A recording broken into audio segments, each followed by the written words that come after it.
Oke, salam jumpa teman-teman sekalian. Pada video kali ini, kita akan membahas hal yang sangat menarik, yaitu analisis RAS menggunakan SPSS.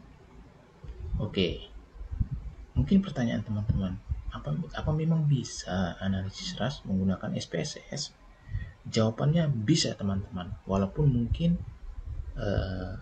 ada langkah-langkahnya gitu ya untuk melakukan analisis RAS menggunakan SPSS.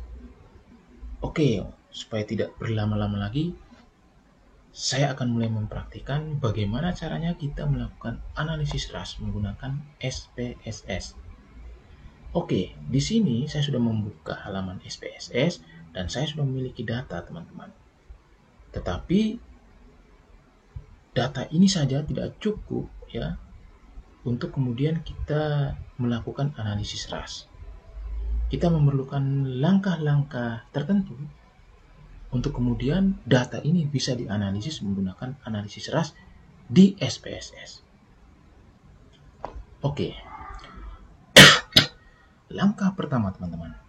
Langkah pertama adalah teman-teman harus menginstal extension dari RAS. Nah, pasti teman-teman bertanya-tanya, apa sih extension RAS itu?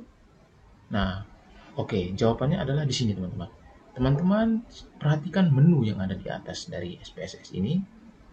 Teman-teman lihat ada menu extension. Nah, teman-teman klik menu extension. Lalu teman-teman pilih extension hub. Nah, akan keluar dialog seperti ini, kotak dialog.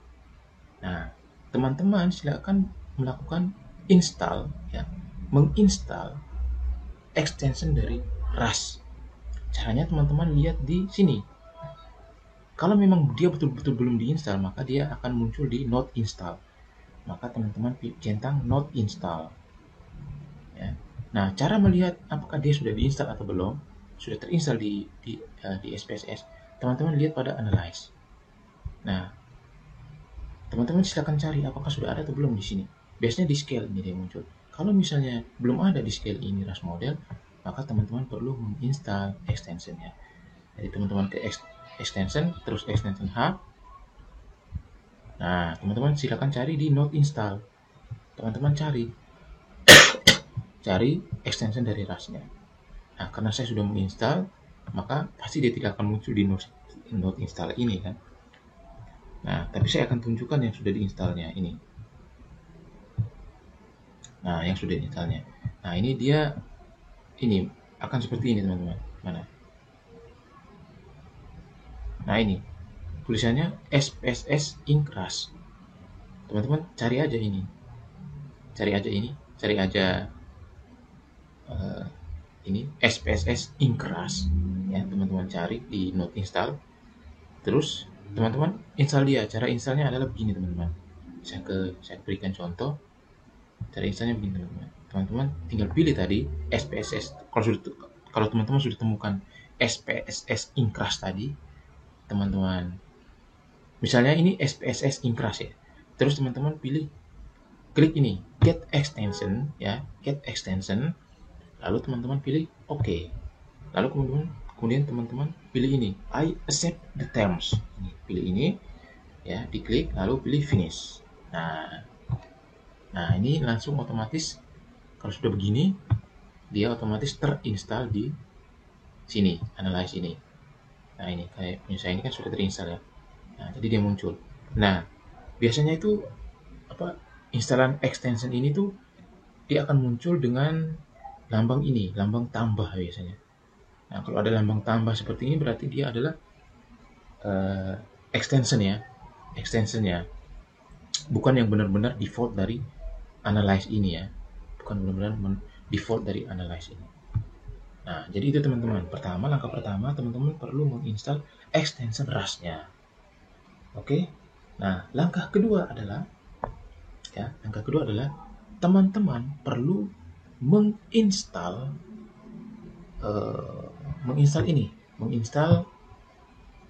software R ya.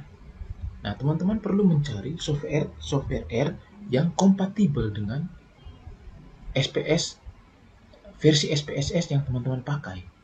Nah, cara untuk melihat software R yang kompatibel dengan SPSS versi yang teman-teman pakai, itu bisa teman-teman lihat di sini, di extension lagi. Teman-teman buka di extension, ya.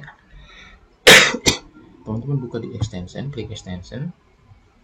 Teman-teman cari di Not Install. Teman-teman cari. Di sini teman-teman akan menemukan ada tulisan seperti ini. Stats R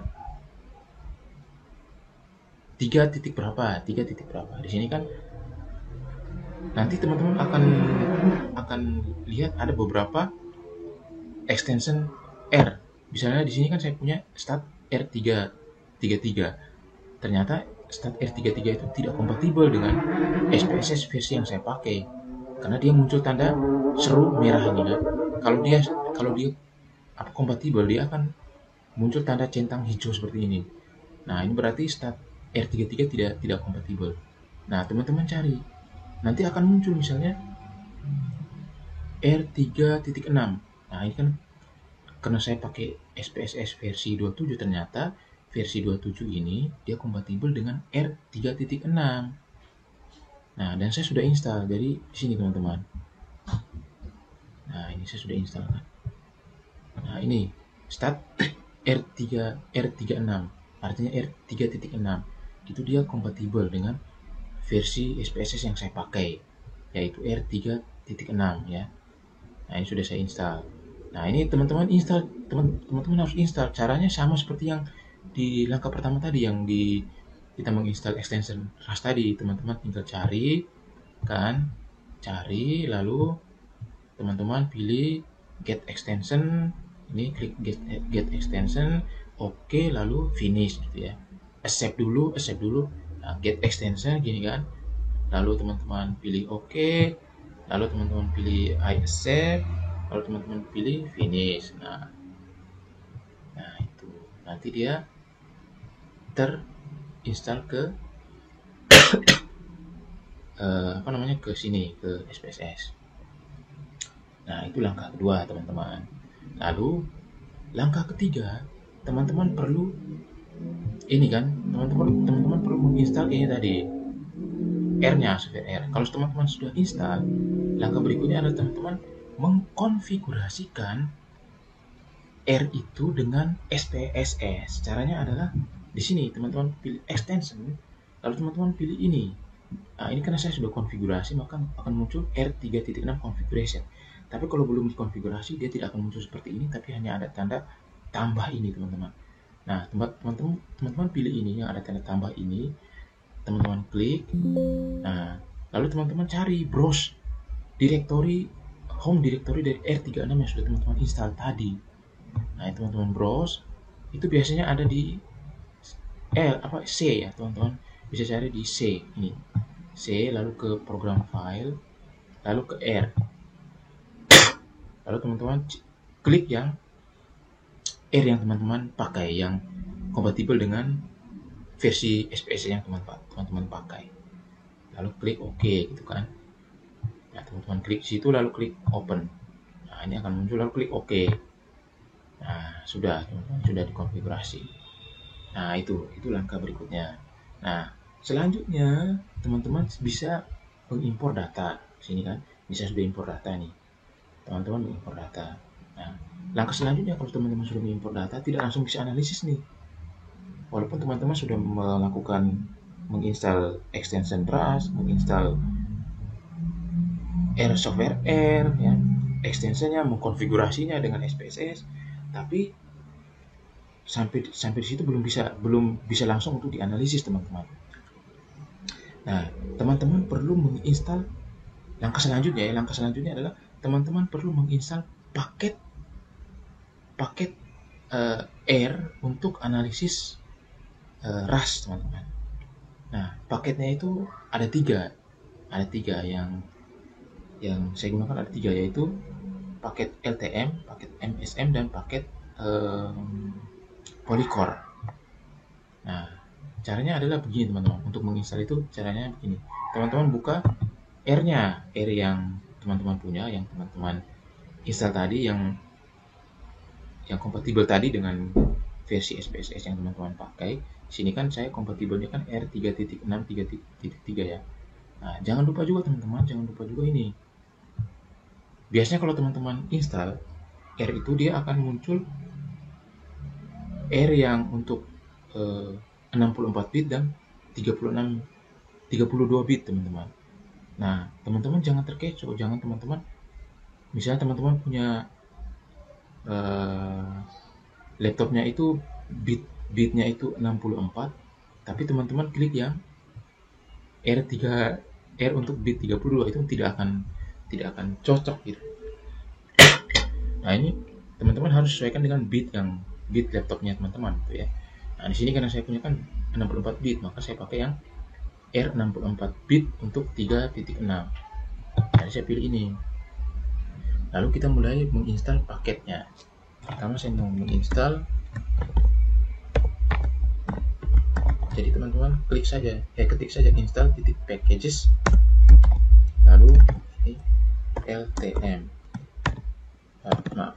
LTM. Nah, ini enter. Nah, kita menginstal. Oke. Ya, kita tunggu beberapa saat, teman-teman. Dia sedang menginstal.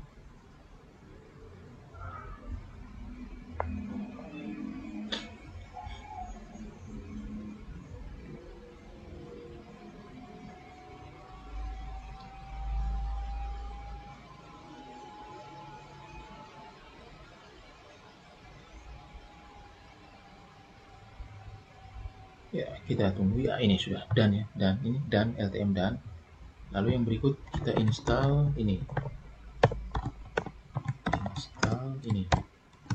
MSM. Oke.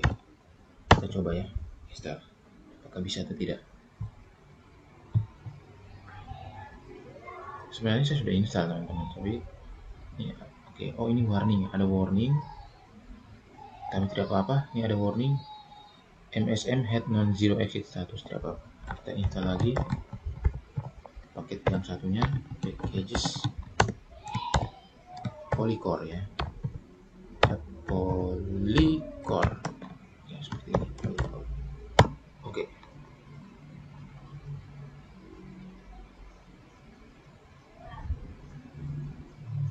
Nah, ini done ya, dan jadi bisa teman-teman. Nah, yang selanjutnya, nah ini kita andaikan saja MSM-nya juga sudah done ya, karena sebenarnya kan saya sudah install ini. Ini saya buat ini hanya untuk mencontohkan kepada teman-teman cara menginstalnya ya. Oke, ini saya tutup. Ini jangan ditutup teman-teman ya. Ini dibiarkan saja begini, jangan ditutup. Nah, ini masih ada kan. Nah, langkah selanjutnya kita ke SPSS lagi. Nah, langkah selanjutnya kita mulai menganalisisnya ya. Nah, kita pilih analyze. Lalu ya jangan lupa teman-teman, ini analisis ras yang bisa dilakukan di SPSS itu hanya data dikotomi ya. Data politominya belum bisa dilakukan. Nah, kalau teman-teman mau melakukan analisis ras data dikotomi misalnya, itu teman-teman bisa menggunakan ini, extended ras. Ya, langkah-langkahnya juga sama, teman-teman perlu menginstal extended ras ini, lalu dan sebagainya ya, Nah, itu saya tidak mau mempraktikannya di sini. Oke, jadi ini teman-teman, jadi analisis ras untuk di SPSS ini hanya bisa untuk data dikotomi ya. Nah, ini saya sudah punya data seperti ini. Lalu langkah selanjutnya kita pilih analyze, kita pilih ras model ini. Nah, ini saya reset dulu. Saya pilih ini, pilih semua sini. Lalu kita pilih output, kita pilih aja semua ya. Pilih saja semua. Tuh. Pilih semua. Oke. Lalu kita pilih save. Ini kita mau save datasetnya. Jadi ternyata di SPSS27 ini saya harus melakukan ini juga, save R implementation code atau save version fit statistik. Karena kalau saya tidak lakukan itu, dia tidak mau running gitu ya, tidak mau running ininya. Karena Kalau misalnya saya tidak lakukan ini ya, saya tidak lakukan save ini, misalnya saya running ya, nah itu tidak mau gitu, tidak mau running gitu. Oke, tidak mau running. Jadi saya harus save salah satu ini ya. Misalnya saya save ini, kelas ini, saya pilih kelas, saya continue. Nah ini baru dia jalan gitu ya, running. Nah ini running ya. Nah ini running teman-teman, running kan bisa. Nah oke, jadi sudah ada hasil outputnya seperti ini. Nah langkah selanjutnya kita membaca hasil output ini ya. Pertama-tama kita baca summary. Summary ini ada AKK information criterion sama Bayesian information criterion. Ini untuk melihat model fit ya. Nah, tapi biasanya ini tidak digunakan di RAS model ya. Tidak familiar gitu. AX sama BIG ini. Dia familiar itu kalau kita mau melakukan perbandingan model gitu. Model mana yang tepat untuk kita gunakan. Misalnya di Latin kelas analisis misalnya. Analisis kelas Latin. Kita mau membandingkan kalau misalnya antara kelas analisis kelas Latin 2 kelas dan 3 kelas itu mana yang lebih cocok digunakan, apakah yang 2 kelas atau 3 kelas. Nah biasanya menggunakan AX sama BIG ini. Nah nanti ditentukan misalnya AX sama BIG mana yang nilai value-nya itu lebih kecil, nah dia yang digunakan seperti itu. Atau misalnya di RAS Mixture model, atau di misalnya kita mau membandingkan antara apakah kita mau menggunakan Likert scale ya, Likert scale model atau partial credit model. Nah itu kita menggunakan AX sama BIG ini. Nah kira-kira seperti itu. Lalu kita lihat ini koefisien itu difficulty item yang melihat ke tingkat kesulitan item. Nah ini value-nya adalah nilai logitnya. Nah ini kan kalau kita lihat di antara item-item ini nilai logit yang tertinggi itu kan item 2 ya. Itu 4,221. Artinya item 2 ini adalah item tersulit dari kelima item. Sedangkan item yang termudah itu adalah item 5, minus 4 ini, item 5. Nah ini kalau kita mau buat grafik bisa teman-teman untuk memvisualisasikan ya. Nah saya klik 2 kali, nanti akan muncul seperti ini, saya blok. Saya pilih create graph, saya pilih line. Nah ini ada line-nya di bawah. Saya klik 2 kali lagi, saya pilih ini. Nah ini muncul kan teman-teman. Nah ini kan muncul grafik seperti ini untuk memvisualisasikan tingkat kesulitan itemnya.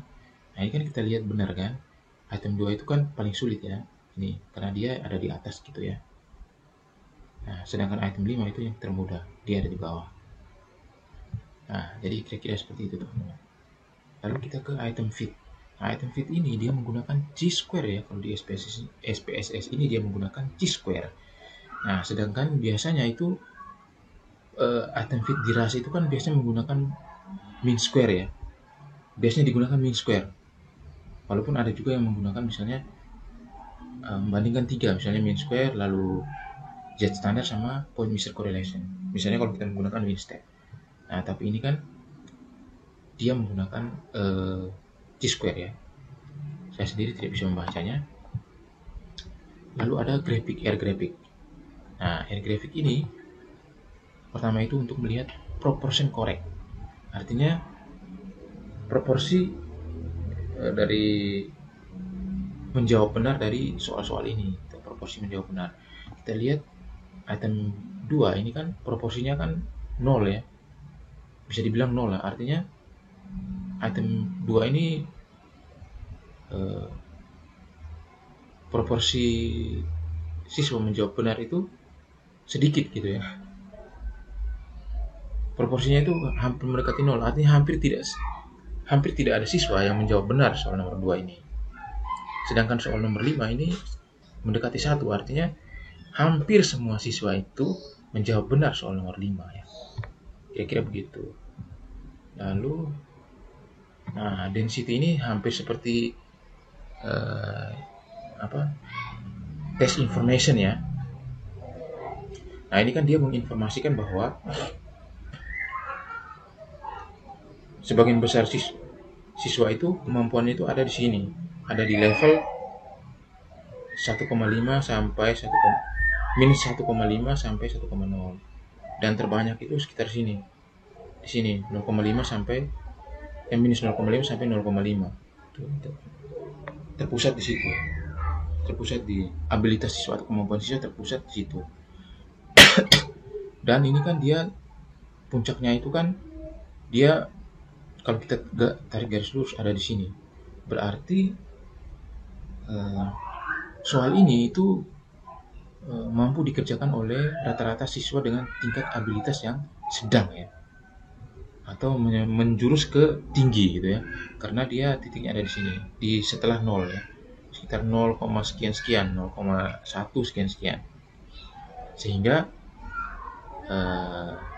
soal ini itu lebih cocok digunakan ke siswa dengan tingkat abilitas yang sedang menjurus ke tinggi.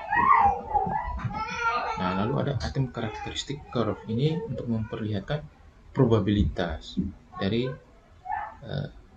probabilitas butir itu dijawab benar. Nah, ini kan kalau kita lihat item 2 ini kan probabilitasnya kecil ya, 0. Berarti probabilitas siswa menjawab benar di butir 2 ini kecil gitu ya, 0 gitu kan. Sedangkan item nomor 5 ini probabilitas untuk dijawab benar itu tinggi ya, mendekati 1. Nah, jadi kira-kira begitu membacanya. Oke, saya kira demikian saja video saya kali ini. Memang tidak terlalu banyak ini ya, menu ya, tidak terlalu banyak output yang bisa dikeluarkan oleh analisis ras menggunakan SPSS ini ya. Karena kita lihat bahwa tidak ada person fit-nya, lalu tidak ada person measure-nya, tidak ada div-nya ya. Tidak ada apa lagi, tidak ada, banyak lah yang tidak ada di sini di output ini, output di SPSS ini ya. Nah, jadi kira-kira seperti itu teman-teman video saya kali ini mengenai analisis ras menggunakan SPSS. Semoga video ini bermanfaat. Terima kasih sudah menyaksikan video ini. Kita berjumpa lagi di video-video saya selanjutnya. Terima kasih.